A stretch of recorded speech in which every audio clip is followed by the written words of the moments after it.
Perkenalkan, nama saya Gede Eka Widyanyana, absen 3 dari kelas 12 MIPA 1. Di sini saya ingin memberikan opini atau argumentasi terhadap gambar ini. Dikutip dari Secara Fakta, dalam 30 tahun terakhir, ditengarai pembangunan ekonomi Indonesia tertinggal akibat lemahnya pembangunan infrastruktur negara kita. Menurunnya pembangunan infrastruktur yang ada di Indonesia dapat dilihat dari pengeluaran pembangunan infrastruktur yang terus menurun dari 5,3% terhadap GDP yang atau disebut Gross Domestic Product tahun 1993-1994 menjadi sekitar hanya 2,3% terhadap GDP tahun 2005-2006.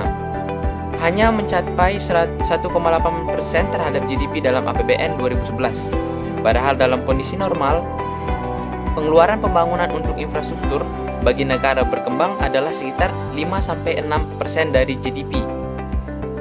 Nah, dari fakta yang tadi, saya ingin berargumentasi atau memberikan opini terhadap gambar ini. Dilihat dari gambar tersebut, infrastruktur di daerah masih sangat lemah untuk di Indonesia karena banyak perihal dan kendala yang dialami oleh pemerintah, seperti mulai dari korupsi yang paling marak dibicarakan di media-media.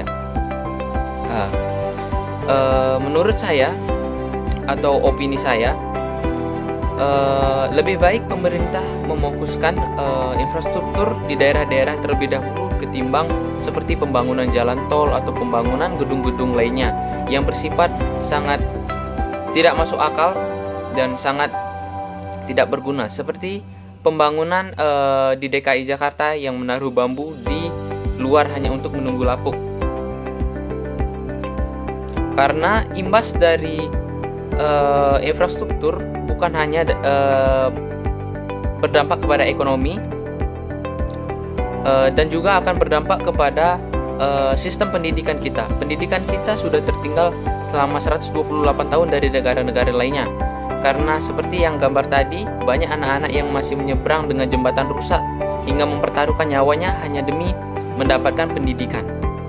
Sekian, terima kasih dari saya.